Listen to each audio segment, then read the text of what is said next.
Last week, the orange whale was stripped of her past, and SEMA is a distant memory, but the sound advice we got from there still lingers. South Africa keep trying to improve our world through better use of technology and especially automotive technology. And that is exactly what we are doing at Street Rod Factory. Was a piece of scrap, my engine was dead. Crushed in pieces is what they said. Now the blue came Riaan and Pat. Let's haul her home, let's bring her back. It's Chevy, ooh, you love a headache. Driving a Ford, it'll strike that chord. Street Rods Africa, here I come. Famed car restorer, car builder icon Boyd Corrington once said, "Don't just sit on a couch, go build yourself a hot rod." And you guys are now sitting on a couch watching what we are doing, building our hot rod. Today's episode is full to the brim. We're going to work on the exterior of this Chevy. Etienne and his guys are going to sand the body off, do some cutting, and put the first coat of etch primer on so we can work on this body. And as a car geologist, I'm going to work on the heart of this Chevy, and that's the engine.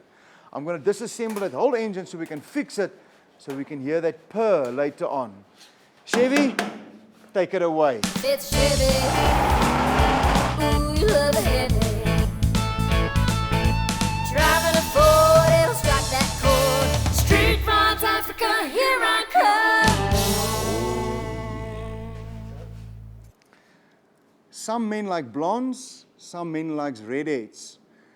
Now, men believe in their engines. Some want Ford, some want Chrysler, some want Chevy. They believe in their engines, what's the best for them. I believe in a Chevy. And also, we're restoring a Chevy, and that's why we fit the Chevy engine back into that Chevy. And we will have no oil leaks. Now, when Chevy burst onto the scene a couple of years ago, they built all these engines for all the cars. You've got high-performance cars, street rods, your ordinary Chevy on the road. All the engines are there. And no oil leaks. But to carry on with it, I've got to disassemble this whole engine here, and step by step, I will tell you about all the parts. We're going to begin by taking off the tappet covers, because that's the easiest. It's got 4 little handles on the side here. And for those that don't know, this is where you fill your oil, okay? This is the valve springs. All the valves are going to be there, and the con rods are those up there.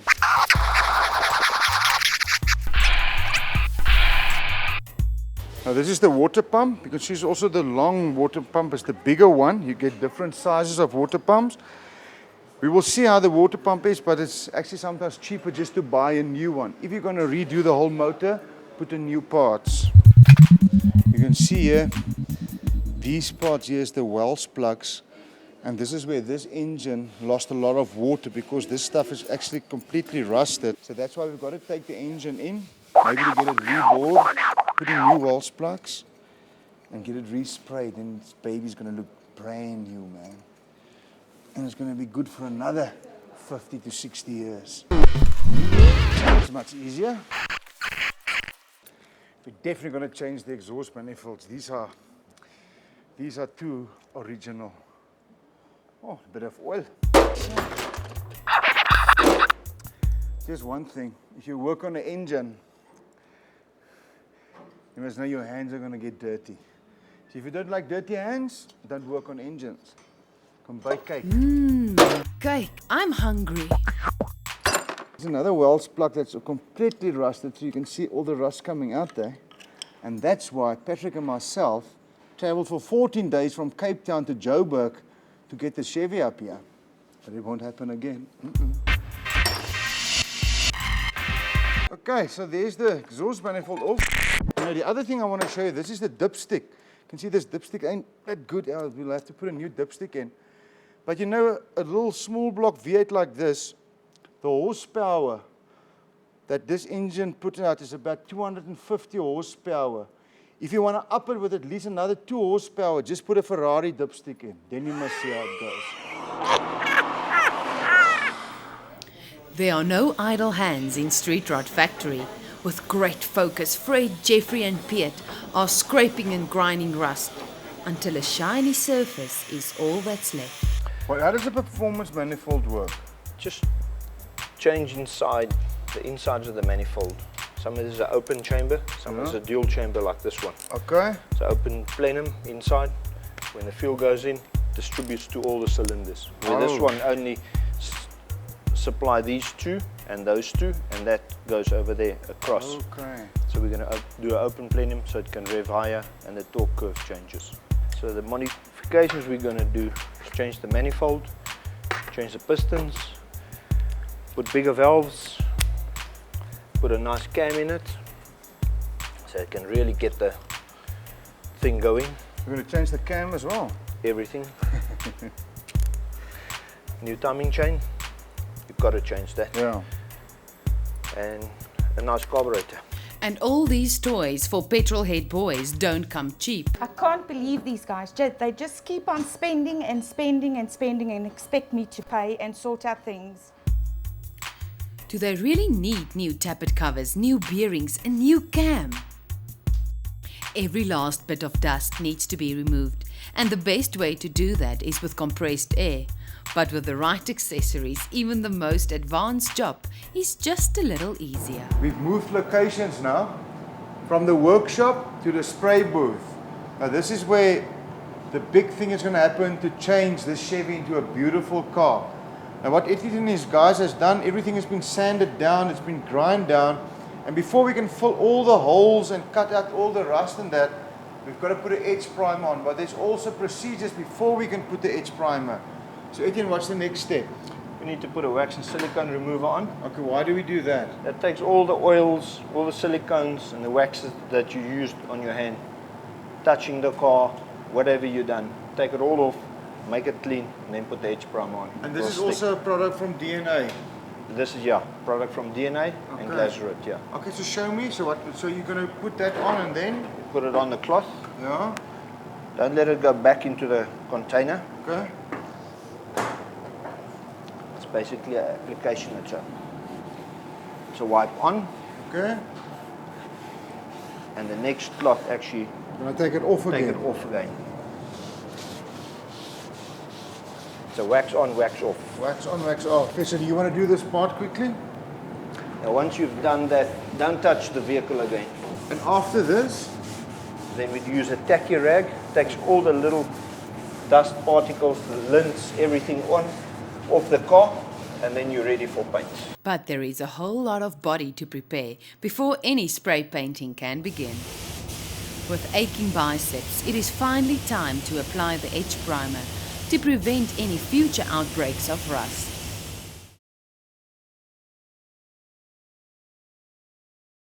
Street Rods Africa. Street Rods Africa. you can see our Chevy is a two-tone now, grey and black. Now what happens here where it's grey, we've worked on this body for 2 weeks. You can see this roof is smooth, no dents and perfect. Only thing we've got to do where it's black, we've got to take the rust out and fix that part of the body. You'll see in the front part of the car, we had a manual air conditioner here. We closed that because we're going to put a proper air conditioner inside the car, and also the firewall. We close all the little holes, and all this need is a brand new engine. What is left now on this side is to smoothen before we fit the fenders. We're going to fill with body filler, then sand it straight. After 2 weeks of hard work, all the bumps and dents are out, so the roof is almost 90%. So let me get back to work. So here's some work to do. We've got to take all this rust out here. And this whole section you're going to cut out. So is there something I can do here for you? Yeah, you can start cutting out section by section, Yeah? put masking tape on it, Okay? do a marking, a square on it, Yeah? cut it out, and then we weld the new plate in. Once that's done, we move up to the next section.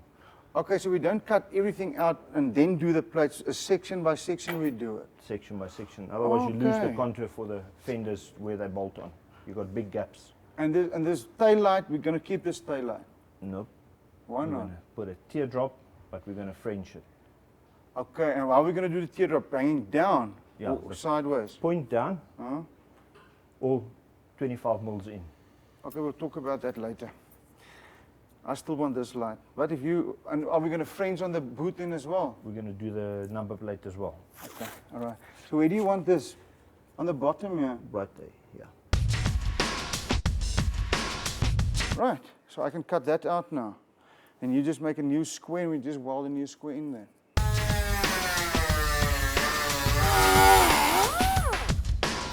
You can see this old cast, the metal is still 2 millimeters. It's not this 1 millimeter or 0.5 millimeter of the new cast. This is still a body.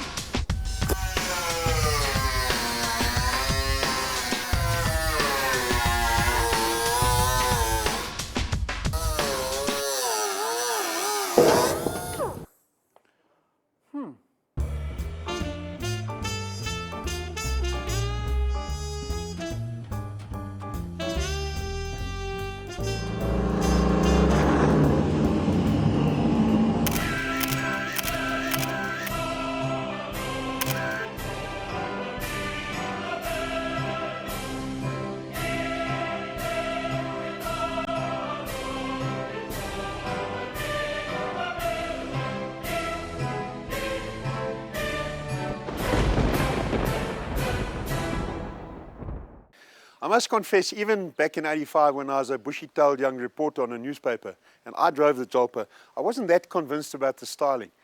And as I approached it today, some 25 years or so later, I still wasn't that convinced about the styling. But as the days worn on, I've come to appreciate it for what it is, and I think what you can say this is a baby Countach. It has been suggested to me by our resident styling expert on car matters and cameraman, incidentally, Mornay, that this car looks pretty much like a Chevy Corvette from the rear end. And now that I think about it, it does. You've got these flat-faced alloy mags over here and those traditional round taillights. Also, incidentally, similar to the 308 Ferrari, which is this car's natural competitor. But for me, the best styling feature are these squared-off wheel arches over here. It gives it that gruff, grumpy look, which no other supercar really has. And yeah, it gives it a little bit of gravitas as well.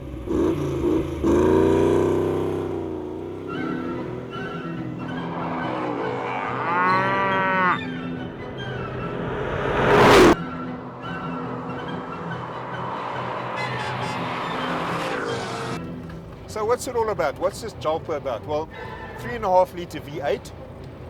And unlike the Ferrari 308, this has a more conventional crankshaft timing, so it sounds more like a V8. It almost sounds like a small block, a very small block Chevy.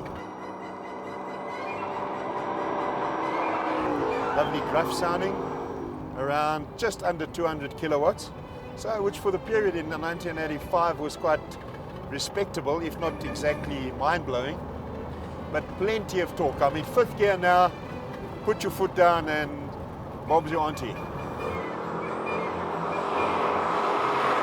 That top gear grunt is what I'm really enjoying about this car.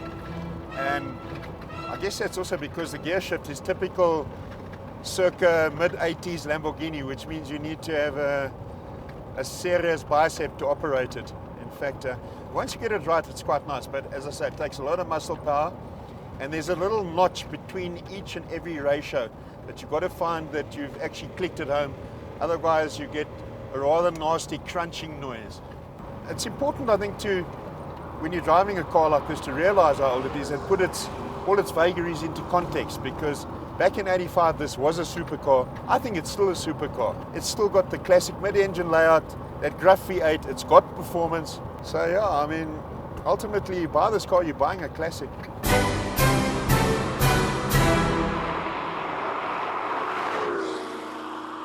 It's been a bit of a wet and dry day, and in a way that's the way I feel about the Lamborghini Jalpa, or hot and cold if you like. On the one hand, you've got this fantastic engine, V8 engine with a lot of soul, a reasonable gear change and a lovely handling package. On the other hand, you've got this iffish build quality, which would bug me after a while. Nevertheless, for 350,000 Rand or thereabouts, you're buying into a very exclusive club.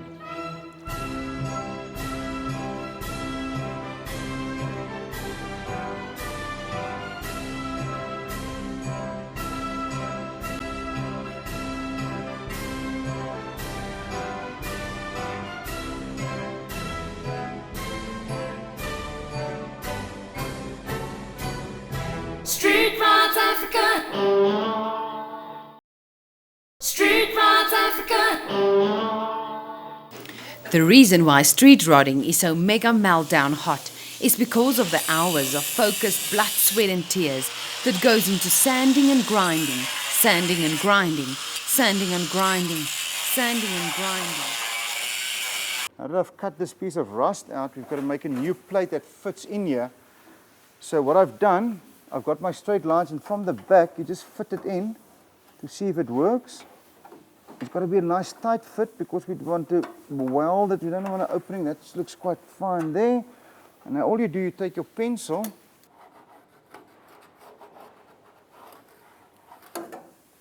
There you go. Now you can see there's the line going all the way there.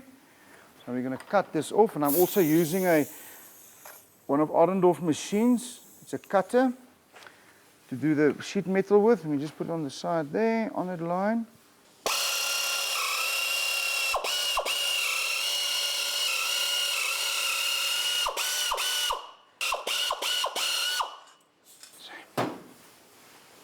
Perfecto. Look at that. There you go. Perfect. So all we're going to need now is to weld that piece in there and shape it again. I'm going to cut the other side.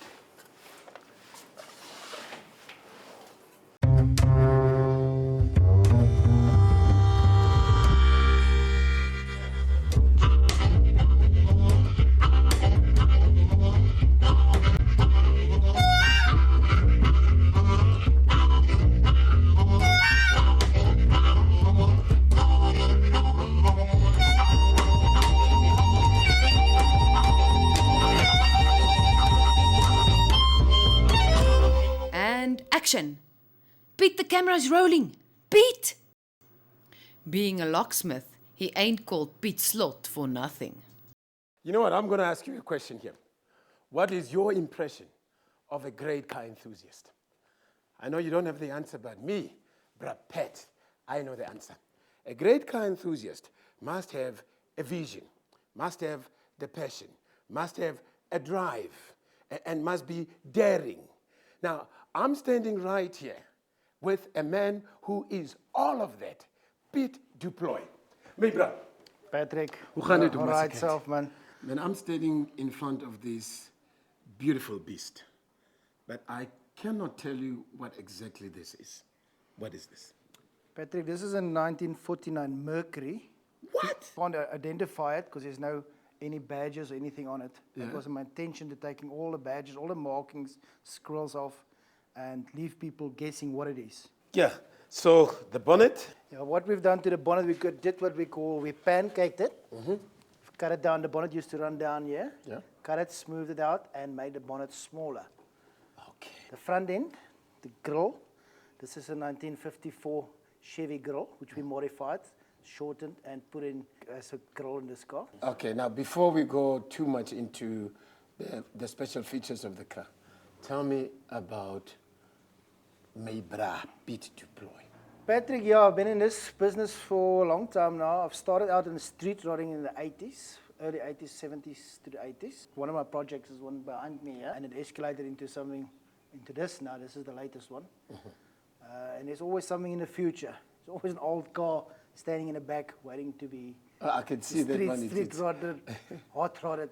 It's work in progress. It's like, yeah, it's like a disease sort of thing, you know. It just carries on and on and on and on. How many years did it take you to build this beautiful beast?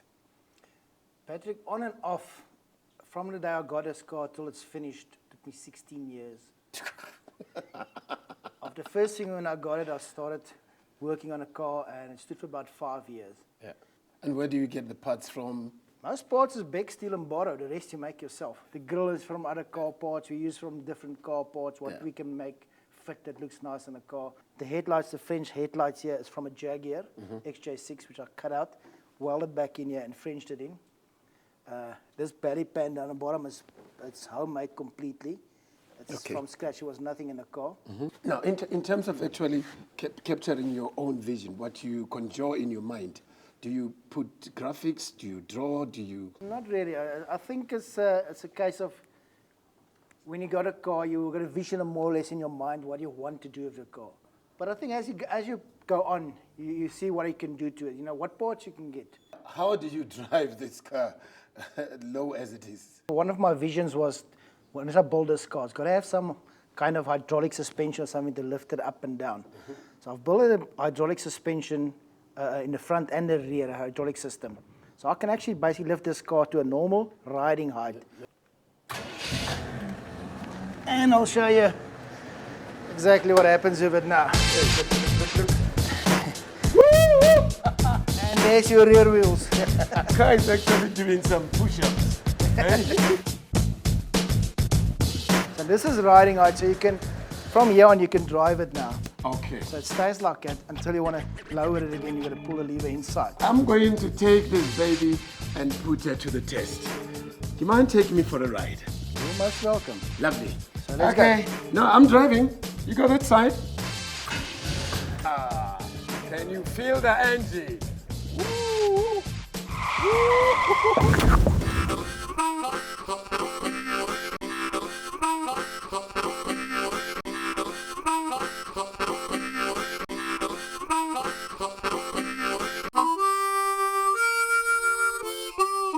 Today we are looking at one of my favorite cars, a 1949 Mercury.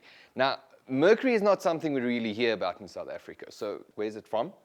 Well, the Mercury is basically to Ford what the Cadillac was to GM. It was the high-end brand. Now, the 49 Mercury was the first car that Ford named as the Mercury. We call this the Mercury Monster. Reason being for the big mouth and the big teeth and everything in it. Now, Pitt has chopped this car 4 inches in the front to the back, which means he's taken the roof completely off of the car and brought it down. Now, the back window is the original window from the car. And what they did was, on the angle that it was, it's been moved and flattened to give this car this nice smooth shape. Pitt had this car painted by Harry Corbett, a very well-known South African rodder. And the car was done in a two-tone. He's got a lighter color on top and a dark color at the bottom. Now, what that does, it gives the car a longer effect when she's sitting down on the ground. Also, a lot of detail with the flames, which is iconic rodding, and as well as the pinstriping that runs all the way down the car towards the end. Now, Peter has made up his own center console, which shows off where the 350 gearbox is coming through, as well as a nice little lever that handles the hydraulic system on the car. Mercury badges, everything nicely. Peter's followed the same trend on the outside with the flames on the inside of the doors, so the doors have a nice flame structure inside as well. Pitt's also put in a beautiful set of video gauges with a nice gold trim. Now, looking at the front of the car, guys wanted, why are we calling this a Mercury Monster? Well, let's have a look at the grille. The grille is from a 1954 Chevy. We actually call it bullets. Big, chunky pieces of chrome that looks like teeth. Now, if you look at the car from the front with the big teeth going on with the flames that extends over the bonnet and stuff, chopped roof and everything, the car's got such an aggressive look. Now, the heart of this monster is the engine. 350 Chevy that Pitt's done some great work on. Pitt's used the same theme through this car. Flames on the outside, flames on the inside, flames on the tappet covers. He's running a 350 Chevy motor with a 350 box. Now, his smoothness of this car has been taken through with the firewall completely closed up with no holes. All you can see is the brake booster that's even been detailed as well. Now, Pitt spent 16 years on this car. I said 16 years well spent. And if anybody's out there that knows of one of these babies, give me a call. But until I find one, keep rodding. So as you guys can see, rebuilding a hot rod is not baking a chocolate cake. There's a lot of work to be done. We've already spent 2 weeks only on the top part of this body. We still got to do all the side panels, the doors. So I would say another 2 to 3 weeks. The suspension is in, that's been sprayed, but there's still work to be done on that as well. And while the guys were busy with all of this work, I also disassembled the engine. We've got to get it rebored and honed, so we've got to take that engine to engineering place. And next week, we're going to refit that engine. We're going to work on the suspension, and of course the taillights. Teardrops or old school? I don't know who's going to win that fight. We'll see. Now you remember Nico, in the first episode with a big smile. This is his pickup, and he said we can use his pickup whenever we want to go and buy stuff. And today we're going to take this engine to the engineering shop to get it fixed. Lock and load, boys. This is